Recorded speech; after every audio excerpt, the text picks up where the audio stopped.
갈라디아서 3장 26절부터 29절의 말씀을 가지고 노예가 아닌 하나님의 자녀라는 제목으로 하나님의 말씀을 함께 상고합니다. 우리가 그리스도인으로서 살아가면서 하나님 앞에서 우리가 어떤 신분과 정체성을 가지고 살아가고 있는가, 이것을 알지 못하면 복음의 의미가 굉장히 축소되어집니다. 다시 말하면 복음 중심의 삶을 살아가지 못하는 이유가 하나님 앞에서 내가 누구인가라는 정체성이 정확하게 인지되지 않는 거예요. 그러면 복음은 단지 죽으면 천국 가는구나 정도의 약속으로 떨어지게 됩니다. 여러분, 복음은 그렇게 협소한 것이 아니거든요. 이 땅에서 살아가는 삶과는 크게 상관없는 그냥 종교적인 언어, 종교적인 용어로 복음이 왜곡되고 축소되어지는 거예요. 그러나 성경이 말하는 복음은 단순히 나 죽으면 천국 가네, 여러분, 이것이 아니죠. 단순히 죽음 이후의 문제를 해결하기 위한 수단, 도구, 방법이 아니라 복음은 지금 이 순간 우리의 정체성, 나의 신분을 바꾸어 놓는 사건이에요. 그래서 복음을 만난 사람들은 하나님의 나라를 이 땅 가운데서 경험하게 되는 것이죠. 하나님의 나라가 여기 있다 저기 있다 하지 말아라. 너희들 가운데, 우리 가운데 있는 하나님의 나라를 누리게 되는 것입니다. 하나님 앞에서 나는 어떤 존재인가, 나는 누구인가를 정확하게 설명하고 해석할 수 있는 것은 정말 중요한 부분들입니다. 그래서 복음을 이해하는 데 있어서 중요한 질문은 한 가지로 여쭤볼 수 있어요. 그것이 무엇이냐? 우리는 하나님 앞에서 노예인가, 종인가, 아니면 하나님 앞에서 자녀인가?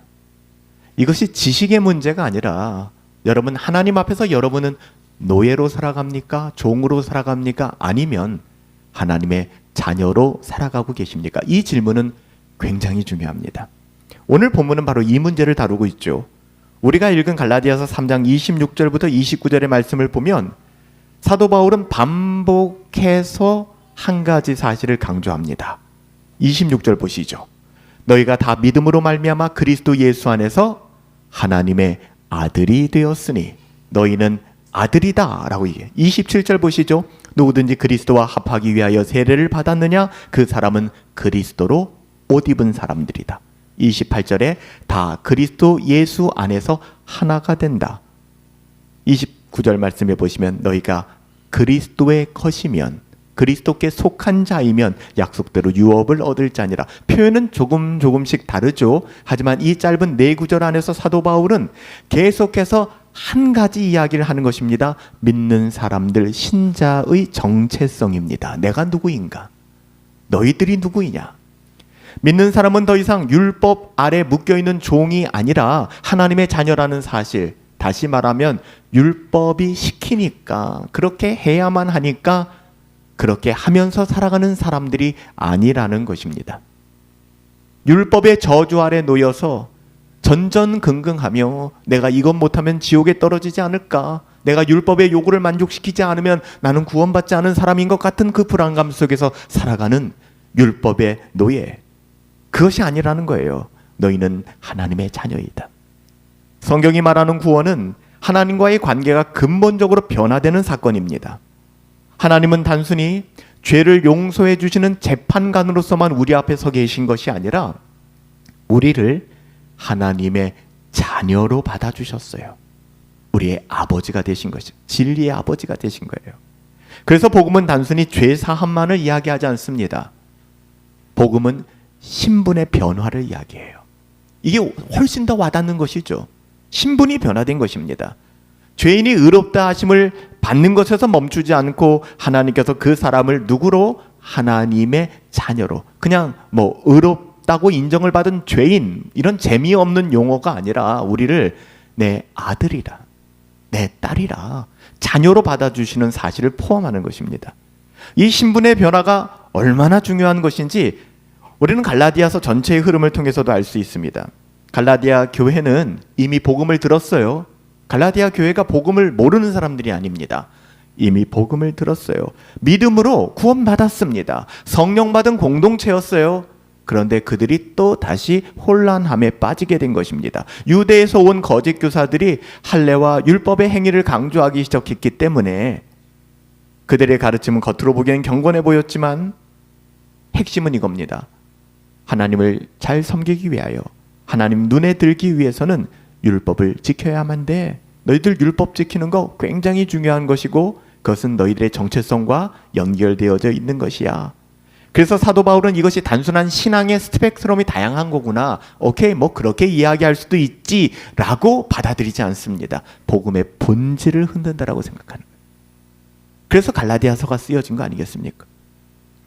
왜냐하면 믿음으로 하나님의 자녀가 된 사람들, 저와 여러분들, 믿음으로 하나님의 자녀가 된 사람들을 다시 율법의 종으로 전락시키고 있기 때문에 그래요. 그러면 안 돼요. 구원을 잃어버린다는 이야기가 아니라 하나님의 자녀다운 삶의 그 풍성함을 누리지 못하게 만드는 거예요.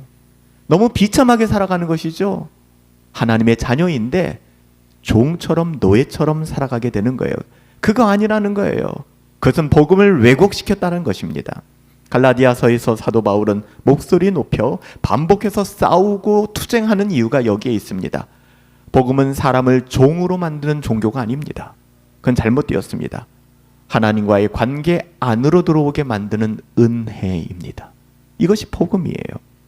그래서 사도 바울은 이 문제를 설명하면서 양자됨이라는 용어를 끌어당깁니다. 양자됨, 아들 되었다는 것이죠. 곧 하나님께서 우리를 하나님의 자녀로 받아들였다라는 원리를 가지고 설명합니다. 이것은 믿음과 행위를, 그 행위의 차이를 가장 선명하고 분명하게 보여주는 설명입니다. 보세요. 아무도 자신의 노력, 자기의 그 어떠한 노력으로 어떤 가정의 자녀가 될 수는 없습니다. 불가능합니다. 아무리 잘 보이려고 하고, 아무리 애를 쓰고, 아무리 공부를 열심히 하고, 아무리 자격증을 많이 따고, 아무리 여러분의 스펙을 높인다고 해도 어떤 한 가정에 자녀가 될 수 있는 길은 거기에 없습니다. 어떤 사람이 열심히 일한다고 해서 그 집에 자녀가 됩니까? 잘 보인다고 자녀가 됩니까? 아니에요. 가족이 되는 것은 공로로 얻어지는 것이 아니라 받아들여지는 것입니다. 우리가 입양을 하지 않습니까? 저희 목사님들 중에서도 참 어렵고 힘든데도 입양을 주저하지 않는 그런 가정들이 있습니다. 그래서 이제 입양을 해서 이 자녀를 그 가정의 아들로, 딸로 받아들이고, 그리고 그 아이가 이제 어느 정도 크면 그 사실을 밝히고 또 이렇게 함께 가정을 이루어가는 그런 분들을 보게 됩니다. 여러분, 한 가정의 자녀가 된다라고 하는 것은 그 가정에서 받아들여져야 되는 거예요. 양자로 입양되어져야 되는 거예요. 하나님 나라에서도 마찬가지입니다. 사람이 율법의 행위로 뭔가를 덕을 쌓아서 나의 그 어떠함을 통해서 하나님의 자녀가 될 수 있는 것이 아니라는 것입니다. 하나님께서 은혜로, 우리가 아직 죄인 되었지만, 보잘것없지만, 이 아이가 입양을 하는 가정들에 대한 그 상담을 하다 보면 가장 힘든, 그 망설이게 되는 지점들은 그런 거예요. 대부분 입양을 하게 되는 그 아이가 태어나는 그 과정이나 그 친모 친부에 대한 그 내력을 가르쳐 주진 않아요. 그런데 대부분 어둡다는 것이죠. 이 아이를 내가 데리고 와서 컸을 때 누구의 아이일지도 모르는데, 살인자의 아이일지도 모르고, 아니면은 정말 힘든 어려운 가정에서 태어난 정서적으로 아이일지도 모르고, 이 아이를 데려왔을 때 이 아이가 어땠을까? 혹여나 이 아이가 사춘기를 겪고 커나갈 때 도대체 너희 부모는 어떤 사람이길래 이 모양인지라는 마음이 내 안에 불쑥불쑥 생겨나오지 않을까? 이게 많이 염려된대요.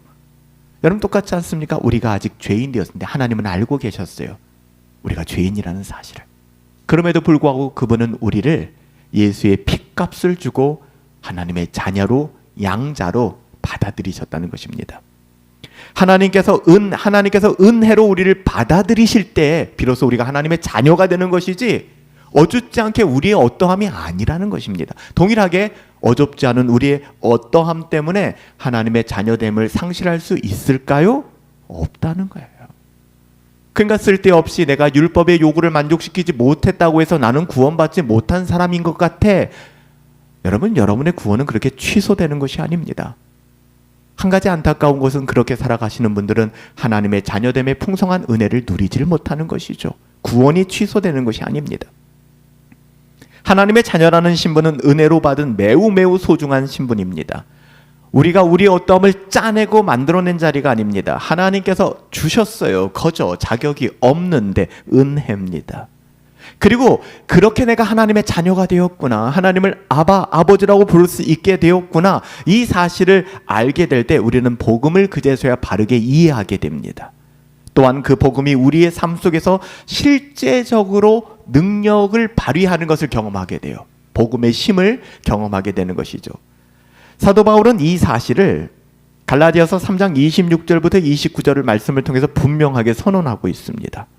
믿음으로 그리스도와 연합된 사람은 더 이상 율법 아래 노예가 아니다. 즉 시켜서만 하는 사람들이 아니다. 이거 시켜서 못해서 전전긍긍하고 나의 부족함을 탓하고 또 누가 시키는 거 싫어가지고 뒤로 숨고 이런 삶을 살아가지 않는다는 거예요. 종이 아니라 자녀니까. 그리스도 안에서 새롭게 태어난 사람이니까.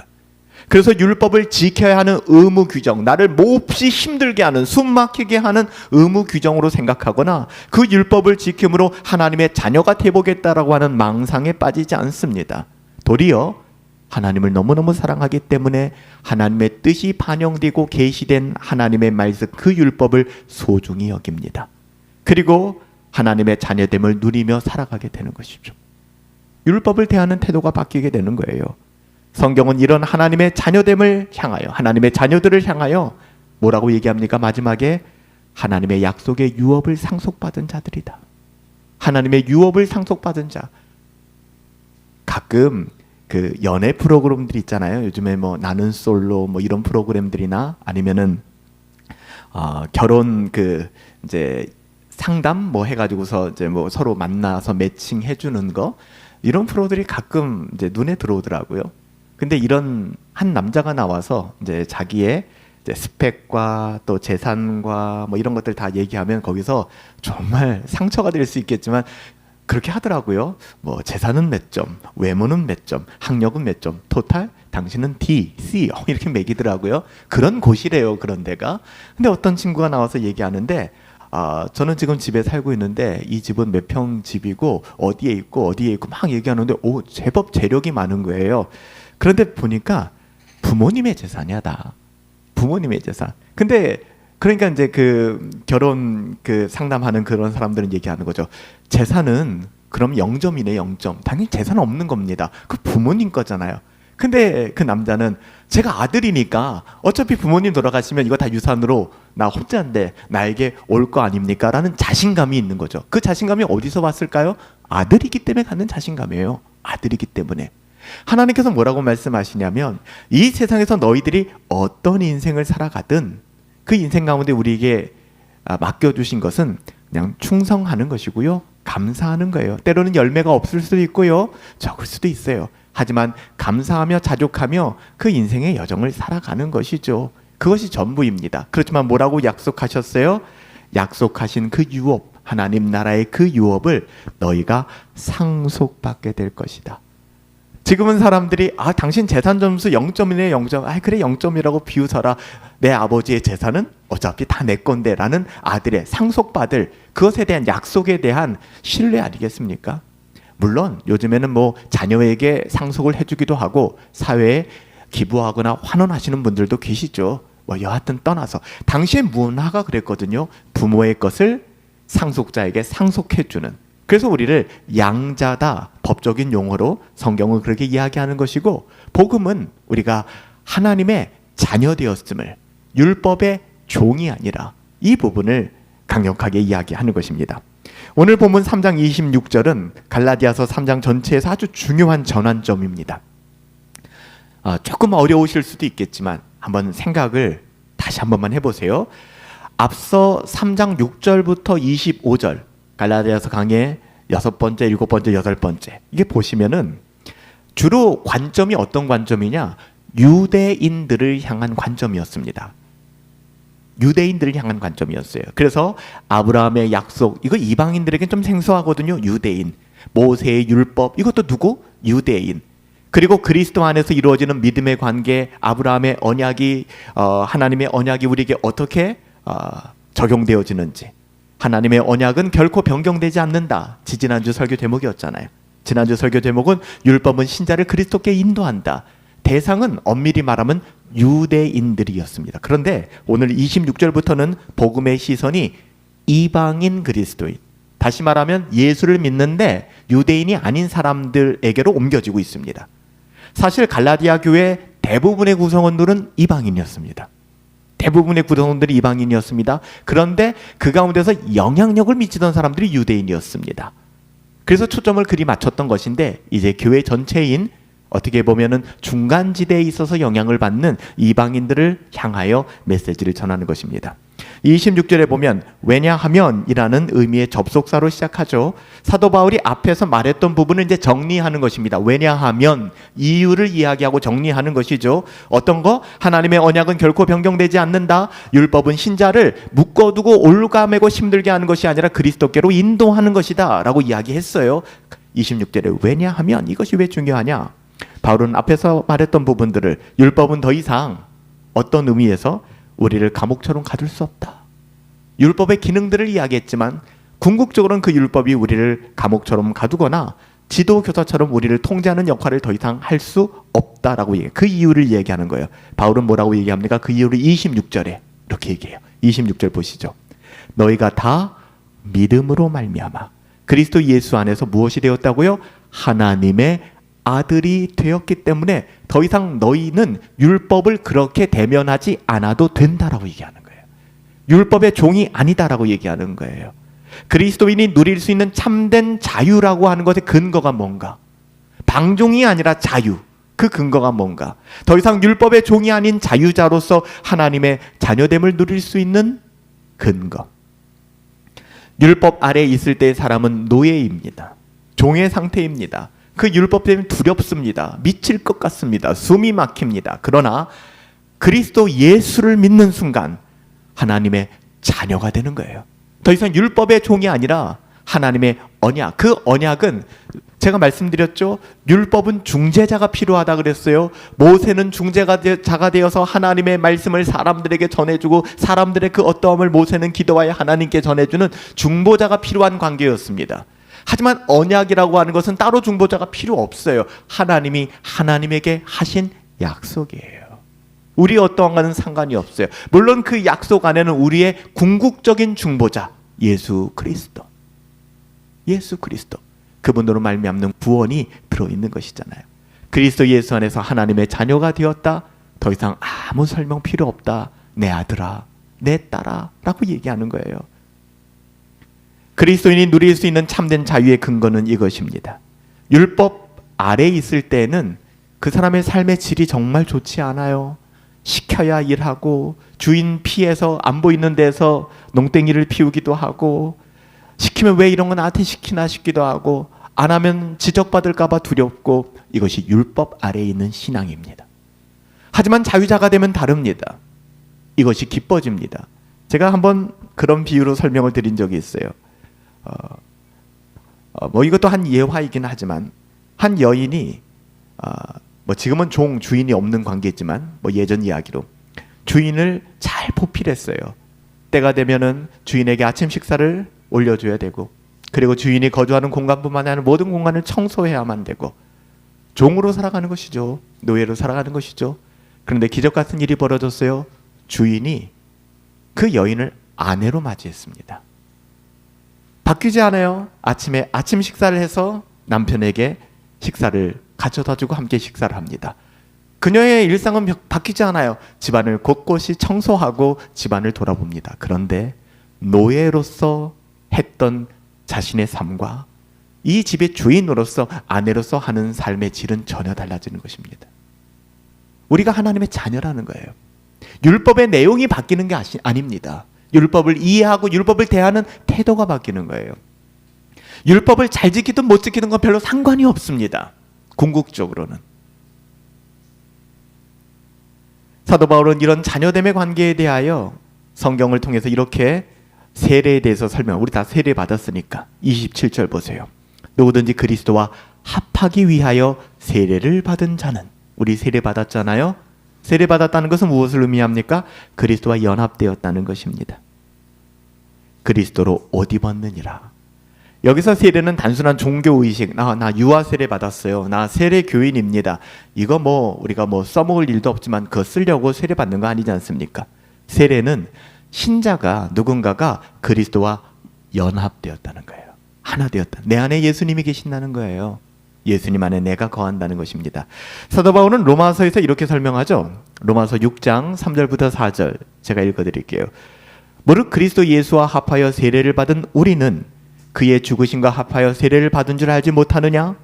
우리가 그의 죽으심과 합하여 세례를 받음으로 그와 함께 장사되었나니 이는 우리로 또한 새 생명 가운데서 행하게 하려 하심이라. 아멘. 이 말씀의 의미는 분명합니다. 그리스도의 죽음이 나의 죽음이 되었다는 겁니다. 그리스도가 십자가에서 죽으심으로 말미암아 내가 죽었다는 거예요. 그리스도가 사망의 권세를 깨시고 부활하심으로 말미암아 우리가 새 생명을 얻게 되었다는 것입니다. 세례가 바로 이 사실을 증거하며 선포하는 거예요. 내가 세례받았다는 사실, 내가 세례 교인이 되었다는 사실은 이 의미를 담고 있는 것입니다. 신자는 더 이상 죽었기 때문에, 옛날에 내가 죽었기 때문에 이전 사람의 삶의 방식을 택하지 않습니다. 아니, 살 수가 없습니다. 너 예전처럼 살지 말아야 돼가 아니라 예전처럼 살 수가 없는 거예요. 예전에 나는 죽었는데요, 기절한 게 아니라 죽었는데 예전에 내가 어떻게 살아납니까? 여러분, 이걸 착각하는 거예요. 율법의 종으로 살아갈 때는 너 이러지 마, 너 이래서는 안 돼, 너 거듭났잖아, 너 신자잖아, 신자답게, 이 말이 숨 막히는 것이죠. 하지만 복음의 참된 의미는 그것을 넘어섭니다. 그렇게 살 수가 없는 거예요. 나는 죽었어요. 예수 그리스도가 2000년 전 십자가에서 죽었던 것처럼 내가 죽은 거예요. 더 이상 내가 사는 것이 아니라는 것이죠. 이전에 나는 십자가에서 죽었고 예수님과 함께 다시 태어났기 때문에, 거듭났기 때문에 이게 구원을 설명하는 표현입니다. 하나님의 자녀는 그리스도와 연합되어 새로운 생명을 얻게 되었어요. 그게 저와 여러분들이에요. 우리 안에 새 생명이 있어요. 예수 아니면 채워질 수 없는 그 공간이 우리 안에 늘 있다는 거예요. 세상의 그 어떠함으로 다 쇠로 부어보세요. 평안이 없어요. 55, 100%예요. 가면 고백하게 느끼게 되는 거죠. 참 허무하구나. 인생 다 누려보았더니 허무하구나. 전도서를 읽어보세요. 전도서에서 이 세상 모든 것을 가졌던 화려했던 솔로몬의 고백이, 여러분 그거 아니겠어요? 헛되고 헛되고 헛되니 해 아래서 바람을 잡는 것 같이 헛되구나.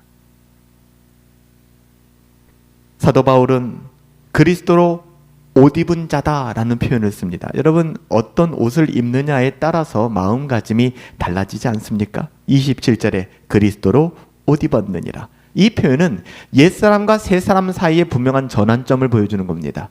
옷은 그 사람의 상태를 보여주죠. 여러분, 정말 중요한 사람을 만난다, 우리가 맞선을 한다, 데이트를 한다, 아니면 내가 정말 잘 보여야 되는 회사 인터뷰가 있다 할 때 여러분 어떻게 가십니까? 물론 요즘엔 직장에 따라 편한 복장을 허용하고 또 추구하는 곳들도 있지만, 그래도 정장을 입지 않습니까? 자켓을 입고 타이를 매지 않든 좀 단정한 그런 복장으로 가지 않습니까? 여러분, 옷은 그 사람의 마음가짐, 그 사람의 태도를 보여줍니다. 우리가 예를 들면 결혼식장이나 이런 데 갈 때는 대부분 정장을 하고 가죠. 내가 주인공이 아니어도 정장을 하고 가지 않습니까? 결혼식장 끝나고 나서 뭐 합니까? 그 복장으로 축구하시나요? 그런 사람은 없을 겁니다. 좀 이왕 이렇게 입고 나온 김에 어디 멋있는 데 가서 식사도 하고 사진도 찍을까? 이런 마음이 들지 않습니까? 어떤 옷을 입었느냐에 따라서 그 사람의 행동이 달라지는 거예요. 성경은 이렇게 얘기합니다. 우리에게 옷을 입혀줍니다. 어떤 옷이에요? 그리스도라는 옷을 입혀주는 거예요. 이것이 세례받았다는 것 같은 의미고요. 이것이 하나님의 자녀다운 삶을 이야기하는 것이죠. 그리스도를 믿는 사람들은 어떤 옷을 입고 살아갈까? 그리스도로 옷 입었다는 거예요. 그렇게 옷을 입은 것입니다. 이것은 단순한 신분의 변화만이 아니라 거듭난 신자가 경험하는 삶의 방향, 태도, 완전히 바뀌게 된다는 거예요. 언어가 바뀌게 됩니다. 사람을 살리는 말을 하게 됩니다. 불평과 불만에 매몰되지 않습니다. 긍정의 언어를 사용하기 시작합니다. 그래야지 하면 힘들어져요. 그래야지가 아닙니다. 하나님이 내게 은혜를 주시기 때문에 가능해지는 거예요. 자꾸만 내가 그래야지 그러면 병나세요, 여러분들. 마음에 병이 생겨요. 그러지 마시고 은혜를 구하세요. 바디메오가 그랬던 것처럼 주여 나를 불쌍히 여겨주소서. 난 안 됩니다, 하나님. 이게 필요한 거예요. 그리스도로 옷 입었느니라. 이전에는 세상과 합하여 세상에 속하여 그렇게 살아갔다면, 세상의 언어를 사용하고 세상의 가치를 사용하고 세상의 말을 사용했다면, 이제는 나는 그리스도로 옷 입은 사람, 그리스도께 속한 삶을 살아가게 됩니다. 그래서 세례는 이 두 경계선과 같습니다. 옛삶과 새로운 삶, 죽음과 생명 사이를 명확하게 나누는 기준. 그리스도로 옷 입은 사람들이 모인 공동체를 우리는 교회라고 부릅니다. 이처럼 그리스도로 옷 입은 사람들 아래는 새로운 변화가 일어나게 되는 거예요. 교회에 왜 실망하게 될까요? 교회에 왜 상처를 받게 될까요? 교회에 이런 부분들이 사라지기 때문에, 세상보다 더 악하니까. 제가 그런 상담도 해보았어요. 목사님, 직장 동료들은 가서 소주 한잔 마시고 회식 한번 하고서 이 새끼 저 새끼 하면 다 풀린대요. 교회는 한 번 틀어주면 뒤에서 말만 많고 뭐 어떻게 풀 수도 없고 너무 지옥 같다는 거예요. 제가 한 20여 년 전에 이런 이야기를 듣고서 야, 공감된다. 세상 사람들은 그냥 사우나 한번 가면 그게 탁 풀린다는 거예요. 근데 교회 사람들은 만나면 뭐가 그렇게 어려운지, 괜찮다고 아무 문제 없다고 하는데 표정은 그렇지가 않고, 그게 더 힘들잖아요. 내색하지 않고 드러내지 않는데 그냥 보이지 않는 것으로 사람을 힘들게 만드는 교회가 어떤 것일까? 그리스도로 옷 입은 교회. 여러분, 이처럼 그리스도로 옷 입은 사람들 안에서는 새로운 변화가 일어나야 되지 않을까요? 그리스도 안에서 모든 장벽은 다 무너집니다. 바울은 당시 사회가, 바울이 살고 있는 2000년 전의 사회가 가지고 있었던 세 가지 장벽에 대해서 얘기하는 거예요. 28절 뭐라고 얘기합니까? 유대인이나 헬라인, 종이나 자유자, 남자나 여자. 이 세 가지는 당시 사회뿐만 아니라 오늘날 사람을 나누는 기준이 되기도 하죠. 인종이 구분되고 신분과 경제적 차별이 그렇고, 또 많이 개선됐다고 하지만 여전히 유리천장 얘기하잖아요. 여성이 올라갈 수 있는 남성과는 다른 그 부분들 때문에 서로 불편한 이야기들도 있습니다. 제가 예전에 강남에서 부교육자 사역을 했을 때 그 같은 교회에 있던 간사가 그런 얘기를 하더라고요. 목사님 참 신기한 걸 제가 경험했어요. 뭘 경험했는데요? 자기 차를 가지고 이제 목사님을 모실 일이 있어서 자기 차를 가지고 하얏트 호텔을 갔다는 거예요. 근데 거기에 이제 벨보이들이 있지 않습니까? 근데 굉장히 박대하더라는 거예요. 사람을 차별하더라는 것이죠. 그래서 기분이 굉장히 상했대요. 그리고서 이제 목사님을 모시고 올 일이 있어서, 그때 그 목사님이 타고 다니는 차가 에쿠스였단 말이에요. 에쿠스를 운전을 하고 딱 똑같은 장소로 왔대요. 똑같은 사람인데 대하는 태도가 달라지더라는 거예요. 대하는 태도가. 여러분, 세상은 그렇습니다. 그가 어떤 집에 사느냐, 어느 동네에 사느냐, 그리고 어떤 차를 타고 다니느냐, 그리고 어떤 대학을 나왔느냐, 키가 몇이냐, 굉장히 중요하지 않습니까? 세상의 기준은 그래요. 그렇지만 사도 바울은 그 모든 간격들이, 모든 것들이 교회 안에서는, 예수 안에서는 존재하지 않는다라고 얘기하는 거예요. 지금 그 표현을 하고 있는 것입니다. 유대인이나 헬라인이나 종이나 자유인이나 남자나 여자라는 표현이 이 세상의 그 어떤 세상적인 관점에서의 사람은 차별받지 않는다는 것입니다. 교회 안에서는 더더욱 그렇다는 것입니다. 갈라디아 교회 안에는 이런 장벽들이 실제로 존재했습니다. 오늘날 교회도 마찬가지입니다. 정말로 마찬가지. 심지어 목회자의 세계에서도 마찬가지입니다. 어느 대학을 나왔느냐, 어디 출신이냐. 사도 바울은 분명히 이야기합니다. 다 그리스도 예수 안에서 하나이니라. 할렐루야. 어떤 차별도 없는 거예요. 그 사람이 어떤 형편에 있든, 교회마저 와서도 이 사람은 사귈 만한 사람, 이 사람은 가까이 하면 내게 유익이 있는 사람. 여러분, 이런 생각으로 사람을 만나고 사람을 마주한다 그러면 얼마나 피곤할까요? 여러분, 그거 아니잖아요. 여기서 중요한 것은 획일성이 아닙니다. 획일성이 아니에요. 교회는 획일화되어야 된다는 것이 아니라 하나라는 것입니다. 그리스도의 몸된 교회라는 사실이에요. 교회는 모든 차이를 없애는 공동체가 아닙니다. 차이 있죠. 우린 다 달라요. 인종도 남아있고 출신 신분도 남아있고 성별도 존재합니다. 하지만 그 어떤 차이를 메우고도 남을 만한 정체성이 뭐예요? 우리가 하나님의 자녀라는 사실이에요. 경상도 사람이든 충청도 사람이든 전라도 사람이든 경기도 사람이든 상관없어요. 그리스도인이라는 것이 중요합니다. 정치적인 이념과 색깔 다 다를 수 있어요. 중요한 것은 그리스도인이라는 사실입니다. 그래서 교회는 세상과 전혀 다른 공동체가 되는 거예요. 반대로 말하면 그런 말도 안 되는 문제들 때문에 교회가 흩어지고 나누어져서는 안 된다는 것입니다. 안 된다는 거예요. 세상은 끊임없이 사람을 나누죠. 차별하죠. 내 사람 만들고 내 구역 만들죠. 그러면 안 된다는 거예요. 그래서 우리가 조모임도 자꾸 바꾸고 변화를 주는 이유는 어떻게 보면 나 이 사람하고 많이 친해져서 이 사람하고 있고 싶은데 흩어놓는 이유는 바로 이런 부분들 때문에 그래요. 이게 강화되면 우리 조만 생각하고 우리 조만 유대력, 강화력이 생기고 우리 조만 위하고 심지어는 잘 안 되는 조를 보면 우리는 우월감을 느끼고 잘 안 되는 조에서는 저 조 부럽다 이런 생각을 가지고 교회가 뭐가 되겠습니까? 그렇게 가면 안 되는 거예요. 그리스도 안에서 연약한 자들을 돌보고 힘든 사람들을 위로하고 끌어안아주는 교회는 그리스도 안에서 하나됨을 보여주는 공동체입니다. 마지막으로 사도 바울은 이런 교회를 향하여 하나님의 자녀들을 향하여 신자의 신분을 더 분명하게 마무리하며 설명합니다. 29절 보시죠.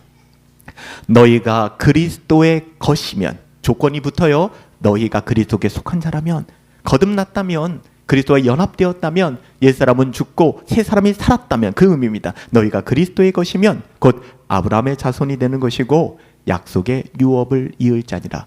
아브라함의 자손은 이스라엘 사람들 아닙니까? 육체적으로 지금 전쟁 가운데 있는 유대인들이죠. 근데 그거 아니라는 것입니다. 우리가 아브라함의 자손이라는 거예요. 뭐로? 믿음으로 말미암아.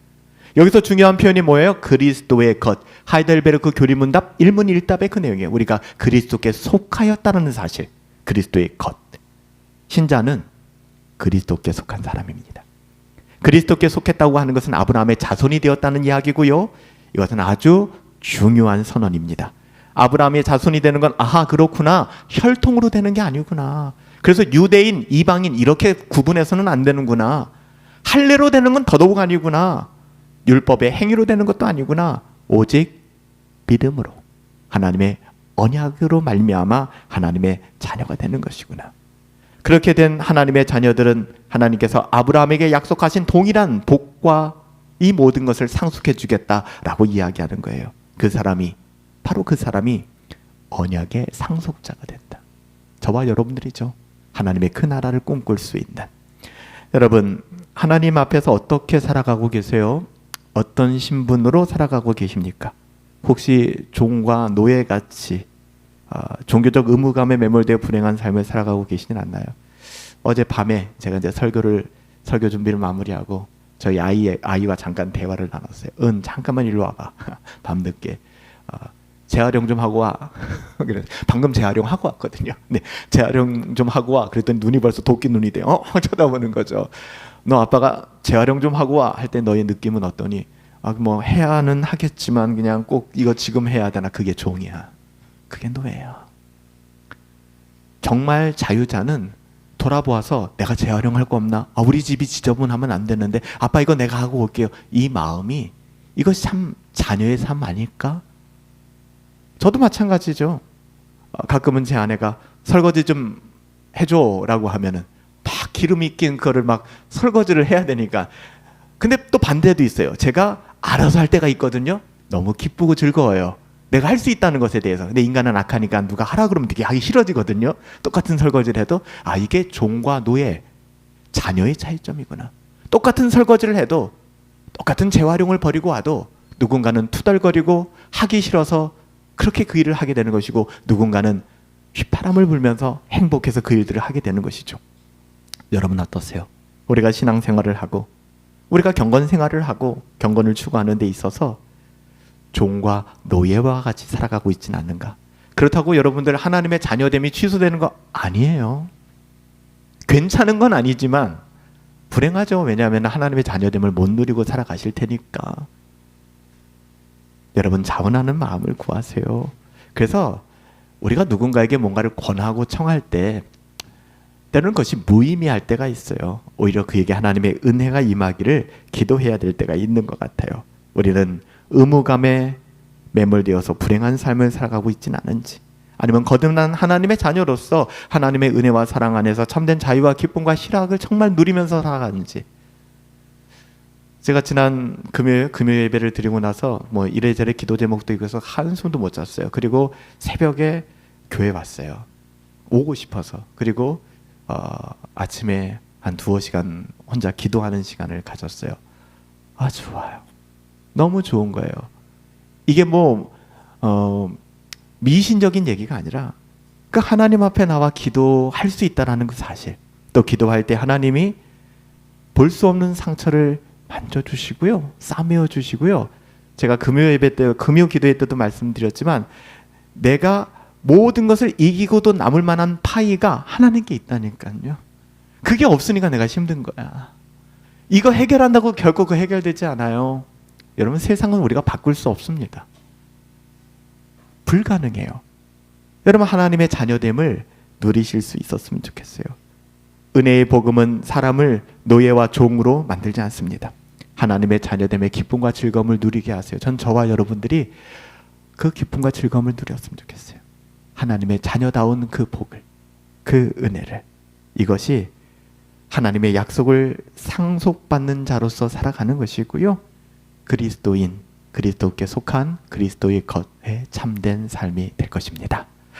살아계신 아버지 하나님, 우리를 하나님의 자녀로 삼아주시니 무한 감사를 드립니다. 우리 같은 것들이 뭐 하나 행한다고 우리의 구원에 뭔가 더할 것이 있겠습니까? 반대로 우리가 좀 지질이 못난 짓을 한다고 해서 우리의 구원을 상실할 것이 있겠습니까? 헛된 일입니다.